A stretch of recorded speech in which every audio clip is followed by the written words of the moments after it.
এই দিনকে যারা অস্বীকার করে তারা প্রকারান্তরে বাঙালি সংস্কৃতিকেই অস্বীকার করে। তারা প্রকারান্তরে বাংলাদেশ জন্মের চেতনাকে অস্বীকার করে, বাংলাদেশের মুক্তিযুদ্ধকে অস্বীকার করে। এরা একটা সাম্প্রদায়িক সন্ত্রাসী সংগঠন। কাজে বাঙালি সংস্কৃতির যে চিরায়ত আবহমানকালে যে আবেদন, সেই আবেদন এদেরকে স্পর্শ করে না।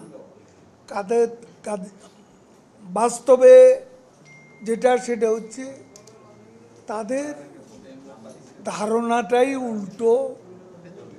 তারা যদি বাঙালি সংস্কৃতিতে বিশ্বাস করত তাহলে তারা মুক্তিযুদ্ধের চেতনাও লালন করত। আজকে ঐতিহাসিক ৭ই মার্চ তারা স্বীকার করে না।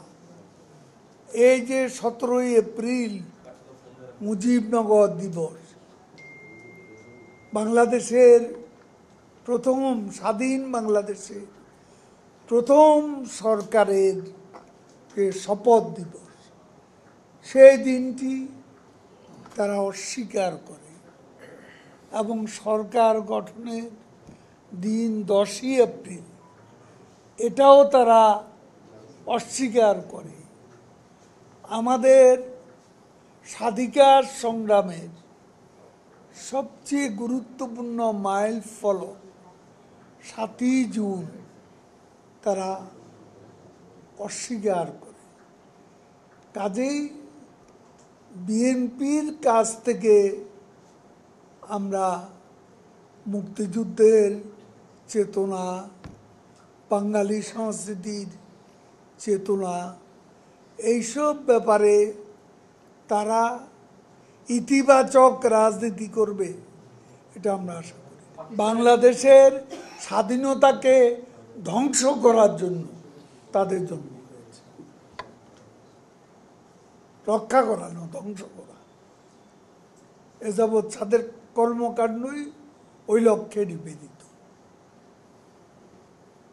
তারা এদেশের অস্তিত্বের মূলেই আঘাত করতে চায় এবং তারা 71-এ তাদের যে ভূমিকা সবাই জানে। হঠাৎ করে বাঁশিতে ফুঁ দিল। স্বাধীনতাটা কি পর্বতের মুশিক প্রসবের মতো কোনো ঘটনা? কেউ এসে বাঁশিতে ফুঁ দিল, অমনি তিনি স্বাধীনতার ঘোষক হয়ে গেলেন। ২৪ বছরের রক্তাক্ত সংগ্রাম, আন্দোলন, এসবের তাহলে কোনো প্রয়োজন নেই। পলাশী যুদ্ধ থেকে বাঙালির যে অবিরাম লড়াই, একের পর এক কৃষক বিদ্রোহ, সিপাহী বিদ্রোহ থেকে শুরু করে বীর চট্টলা, প্রীতিলতা ওয়াদ্দার, সূর্য সেন, মাওলানা মনিরুজ্জামান ইসলামাবাদী, তিতুমীর, সব সংগ্রামী মিথ্যা। বিএনপি এসব স্বীকার করে না। তারা মনে করে ৯ মাসে যে সংগ্রাম, যুদ্ধ, সেই যুদ্ধটাই স্বাধীনতার সংগ্রাম।